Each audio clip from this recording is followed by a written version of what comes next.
Mr. Bradford DeLong. Okay. Thank you very much. Let me see. What's the best place to start? The problem is I really have 4 starting points. Or perhaps I have 5 starting points. I would have to be even more rash than Charles, the last Duke of Sovereign Burgundy, to opine about classical Dutch history with Jan de Vries in the room. But political union is a very vague and sketchy concept, as indicated by, say, the political union of what was certainly the strongest power in 17th century Europe, the 7 united provinces of the Netherlands, which, as I understand it, had a talk shop in The Hague, which had rather less power than is currently assembled in Brussels and Strasbourg. And otherwise, its political union consisted of the fact that the same guy, the Prince of Orange, was almost always the stadtholder, the chief executive of all 7 provinces, and the fact that one of the provinces, Holland, was 60% of the rest of everything in GDP, and so at the very least could threaten to go it alone and do what was necessary and take names and remember. Nevertheless, that was enough of a political union to support a great power powerful enough to certainly rule the seas and make everyone, including Louis XIV, fear it on land for good reason. That the most memorable piece of Samuel Pepys's diary about Restoration England is his lament one night as he watched the fleet he had spent so much to build burning on the Thames estuary that it seems to him that the devil shits Dutchmen. It was enough. Will that be enough for Europe today? I don't know. So that's the first point, that political union's a vague thing. The second point, I suppose, is a question of the possibility of a political union. And for there, I suppose, the place to start is with the classical political tradition, perhaps plus Madison. That is Aristotle, right? Say, Aristotle believed there were no democracies, or at least no good democracies. They were ridden by faction. So much so that politics would often devolve into a combination of street fights and purges.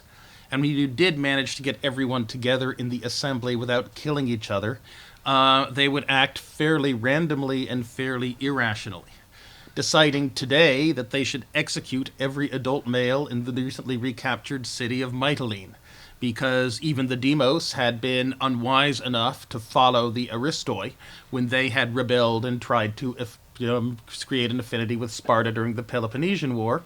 And then the following day, after what must have been an incredibly furious night by the Mytilenean ambassadors in Athens, accompanied by lots of gold to make sure the right people spoke in the assembly on the following day, reversing themselves, and then promptly sending off another trireme after the first one with an order not to kill every adult male in Mytilene. Faction-ridden, irrational, prone to aggressive militaristic war, because the demos could always be induced to vote for a raiding expedition elsewhere. You had the promise of plunder if you were in the fleet, plus regular wages while you were in the fleet. Democracies, Aristotle and company said, were very bad news. What you had to have instead, ideally, was some sort of monarchy, where the ruling principle was honor, if I may give a Montesquieuian reading to Aristotle, a despotism, if I may give a Hobbesian reading, where the ruling principle was fear, and at least that maintained order, and perhaps the best regime would be a republic in which the ruling passion was virtue.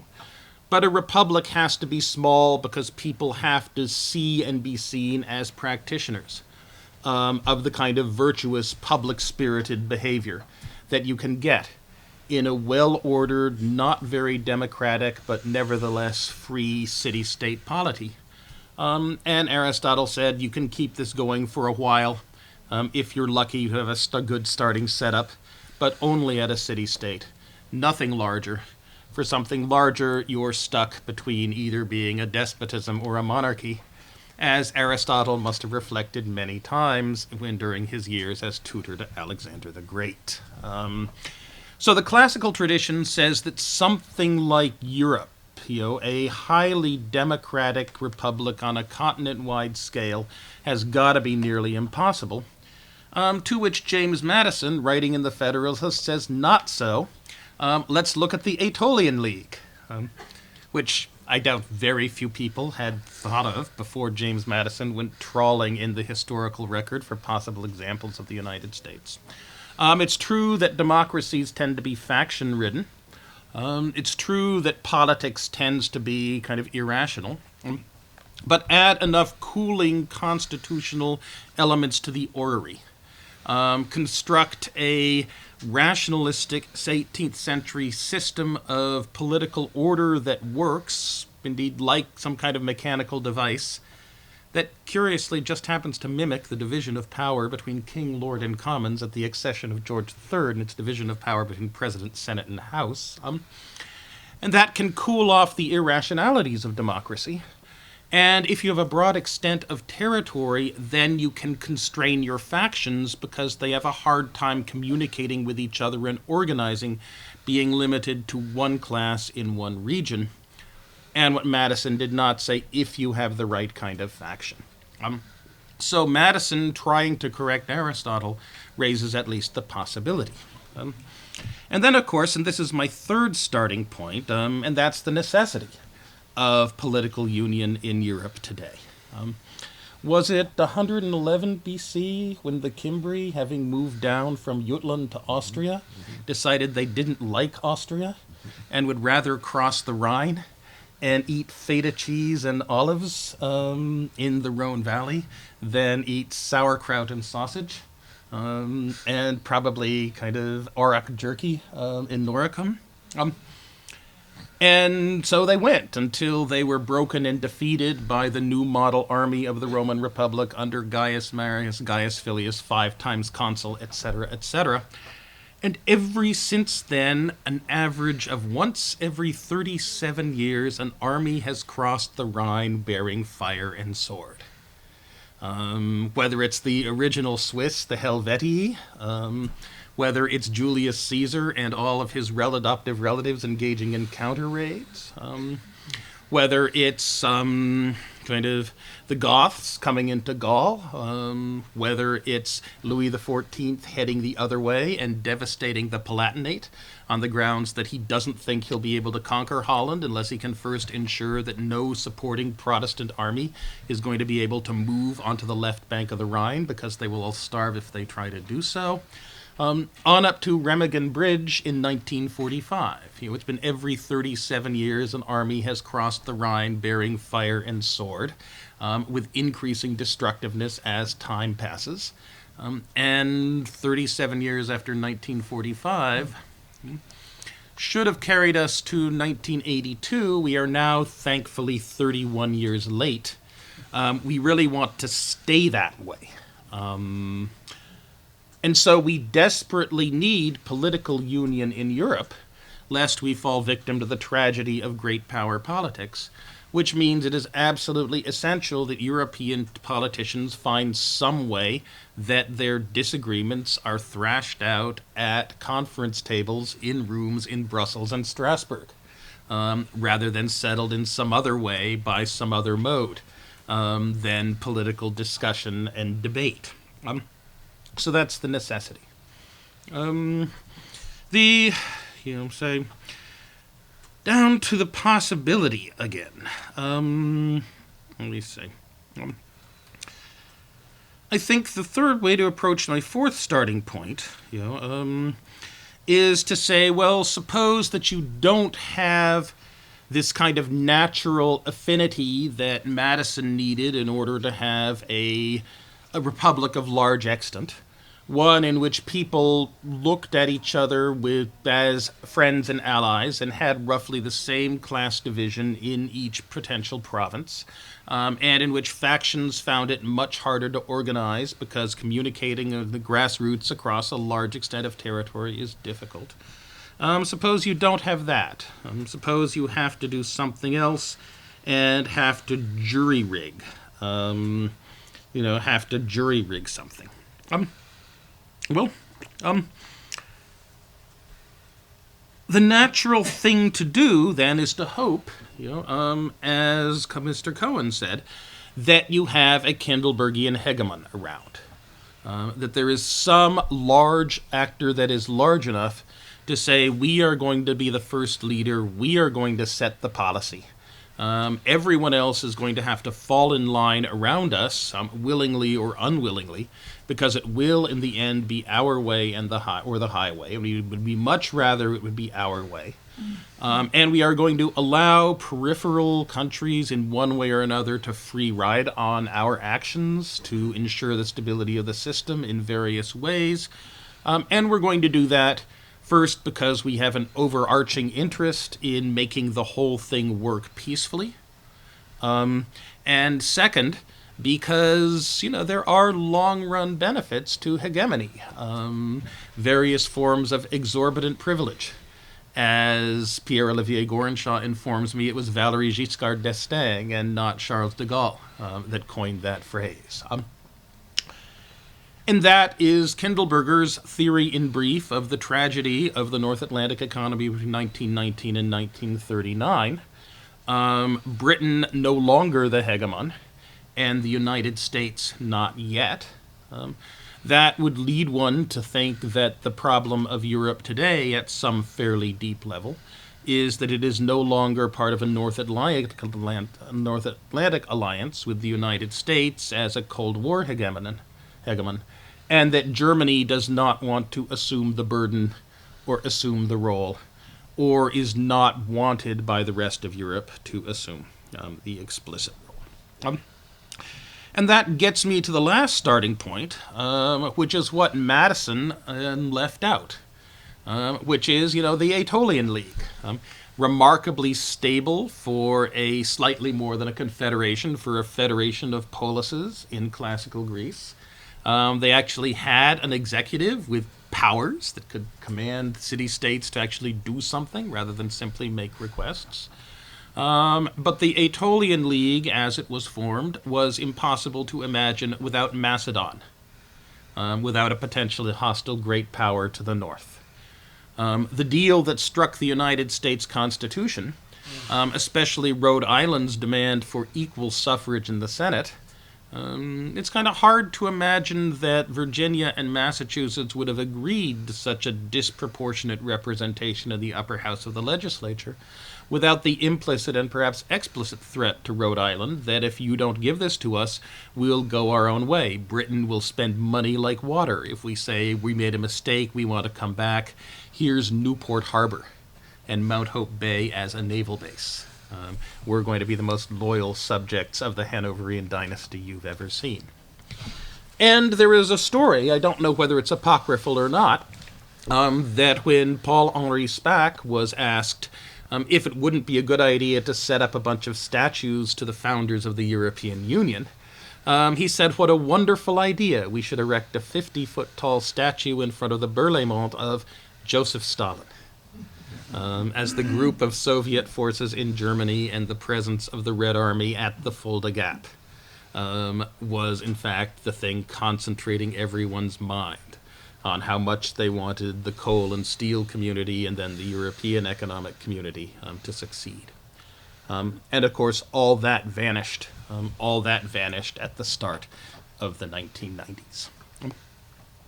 Where does that leave us?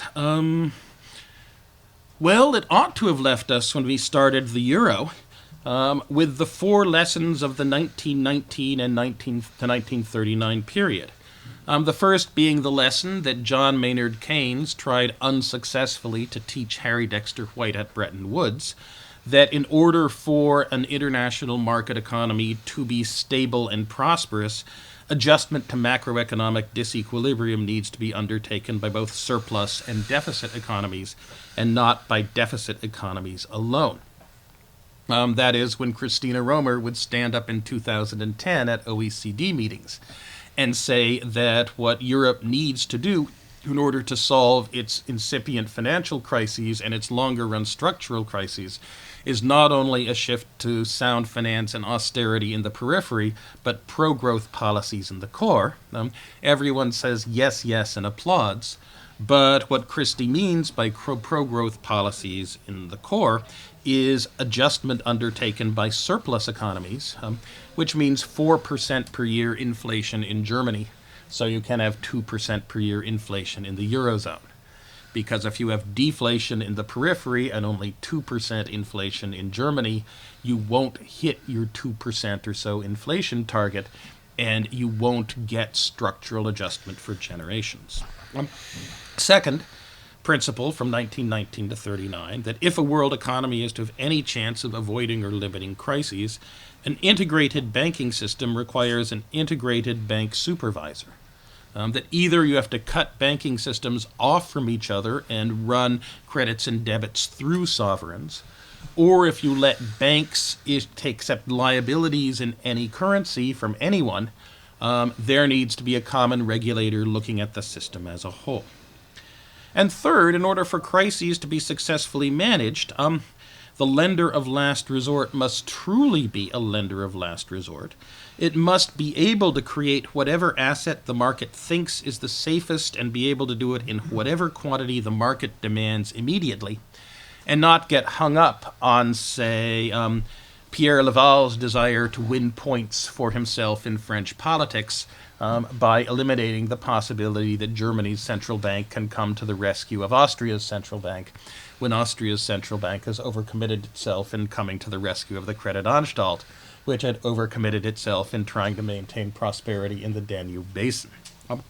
And fourth, in order for any monetary union or fixed exchange rate system larger than an optimum currency area to survive, it must be willing to undertake large-scale fiscal transfers to compensate for the exchange rate movements that would otherwise shift interregional terms of trade, the exchange rate movements it prohibits. So that monetary union on a scale as large as the Eurozone requires large fiscal transfers, which in turn requires political union.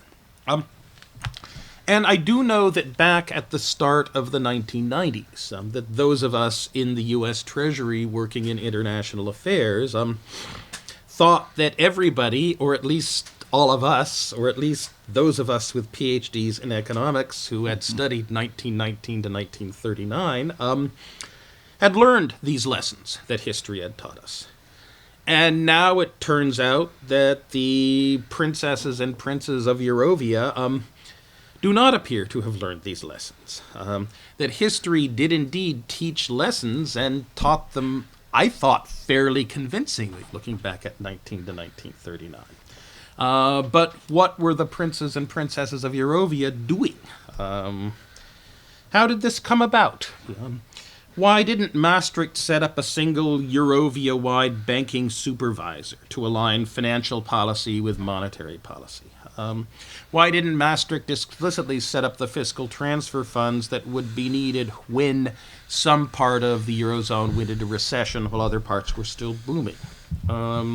Why did Maastricht give a good deal of lender of last resort authority in the hands of national governments that couldn't print money, but that nevertheless were implicitly tasked with doing so by virtue of their responsibilities for their banking system? And why, given that one country's exports are another's imports by necessity, and that the United States is not always enthusiastically willing to have a hyper-strong dollar and be the importer of last resort to guarantee full employment in all of Europe, does not the adoption of policies in deficit countries to reduce imports not automatically trigger the adoption of policies in surplus countries to boost their imports? Now, some of it was a belief that specifying details at Maastricht would postpone the project for years and decades, and the logic of events would inevitably lead to the organic growth and development of the missing pieces. First, the banking regulatory superstructure, then the fiscal transfers, then the political union necessary to make the fiscal transfers acceptable to the electorates. And the fear that surplus countries wouldn't be willing to adjust, well, when before had politicians ever turned down an IMF-blessed demand, yet that they expand their economies? That surely when the next crisis came, at least those of us who worked in the Treasury and talked to the IMF kind of thought, surely when the next euro crisis comes, if it is indeed necessary that some European countries expand their economies in the interest of structural rebalancing, if the IMF blesses it, it will come. And underlying everything, at least in those late Helmut Kohl, early absorption of the German East, early post-Cold War years, was a background gestalt that Maastricht was in large part Germany renewing its commitment to the closer integration of Europe in the aftermath of the very strong support given by the rest of the European Union to the Bundesrepublik's absorption of the German East, and that if it turned out that somebody somehow needed to pay some win for not clearly foreseen consequences of Maastricht, Germany would remember the extraordinary assistance rendered it at the very end of the Cold War and would be eager to pay. Now, it may well work out. 50 years from now, historians may well be writing that Maastricht was a gamble, but the gamble that in the long run turned out to be very well indeed. After all, historians may say 50 years from now, in 2063, that it has now been 108 years since an army crossed the Rhine with fire and sword, and that differences between core and peripheral Europe are still annoying and a source of trouble and distress, but Europe as a continent as a whole is so rich that they have reverted to second-order concerns. And Northern Europeans still grumble that Southern Europeans don't have a proper work ethic, but are very eager to go and visit the periphery and drink and eat the feta and olives that the poor Cimbri never got to enjoy, as they were driven back out from the Rhone Valley up north, back into the Netherlands and Jutland again. Perhaps not. But right now, I look at it, and all I can think of is that history did indeed teach the lesson in 1919 and to 1939, but it really looks as though the princes and princesses of Europe, while history was teaching the lesson, were looking out the window and gossiping on Facebook rather than paying attention.